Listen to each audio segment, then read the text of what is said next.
Alright, so I trailed off at the end of that last video, the 9A extra bonus. So this is going to be extra bonus 9B. Guess what? Why? Because my stupid gay T-Mobile phone run out of storage. So I have to upload the first part, delete it so I could get storage, and finish off my thought, right? Because I didn't have enough freaking storage minutes for a video. So it was like 13:41 when that last couple of minutes on my clock there, like 1:41, when she trailed off, and I had to move forward and get to a point where I can finish off the video with the second 9B video. Now it's 14:45. So 13:41 is 1:41 in the afternoon Pacific. 14:55 is 2:55. In other words, it's been another hour and a quarter since I trailed off in the first part of the video, and I wanted to just finish off with this appendment, okay? This addition, just basically a continuation of the same video, 9B it's going to be. But look at the damn clock. We've still got the exact same situation. The shift clock is still stuck on 9:11:02. We said it was about 3 hours down from 14, which shouldn't be 12:11. Now I'm like freaking 4 hours. Look, 4 hours 20 off duty. 4 hours here, 19, right? See, look at the graph. She's off duty, top line, 4 hours something. Look, that thing's still frozen. So that's what I was talking about last week. There's a two-pronged aspect to that, right? I was talking about, when it trailed off in that last video, I was talking about when I got down to Fowler, Fresno, and then by the time I got out the gate, it was like 6 p.m. that night last week, a week ago. So, yeah, that clock was totally screwed, and I only had a few short hours. So that first shift of 3, the way he operates, the way the mode he runs, that first shift was burned. So right until the end of that trip out, 3 days later, that's where all arguments were going on, and I was getting abused, and it was all the broker was going to be mad. You know, he was blaming me, and it wasn't me, you know. I said that. I said it wasn't me, and I said why it wasn't me. So this week, right, I'm sitting here at the damn yard for 4 hours and 20 minutes, and I don't have a freaking load. And it's now just coming up to 3 o'clock in the afternoon. Maybe we're done. Maybe I don't have the load. But remember last week, the load of Fowler Fresno was a 2.5 hour deadhead from 1:10 p.m. it was when I left here last week. I remember it distinctly. Got down there, 4-ish, 5-ish, getting the dock, 6 something or other, getting out the gate, nothing left on the clock. See, I'm just a thinking man, but, you know, maybe I shouldn't think too much with the Indian, because maybe he doesn't think that much at all. But I'm thinking, the clock's still frozen. Does he have a plan? Because the way it works with the produce, particularly in off-winter seasons, which is now it's coming into the winter, it's supposed to be time sensitive, so they pick up a lot in the mornings, and then they run through the day and the nights, and then they deliver early that next morning, that third morning, so it's all time sensitive. But, you know, the last load I ran, it wasn't so sensitive, because I think it was like grape juice concentrate or something or other.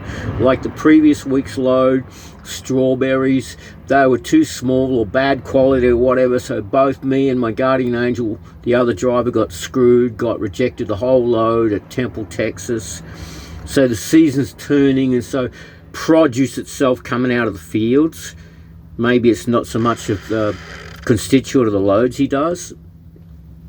So maybe he's going to run me down to Fowler Fresno again today, but maybe not. Maybe I'm just stuck sitting here outside the yard, and maybe he runs me tomorrow. Who knows, even the next freaking day. Either way, I'm not going to the yard, because I know I'm done as soon as he looks at the truck. Small things. Little cuts, scrapes, and nicks and bruises, but, you know, not too much for him. Too much for him. That it'll take me out, you know. Unforgiven SOB. So I'm still left with struggling, like, did he freeze the clock? Did the clock freeze itself? Does he have a plan at 3 o'clock in the afternoon? If you got me a load now, if it come in, and nothing's come in. And as I said, usually this 2.5 months I've run with him, warmer seasons, produce, so you're looking at time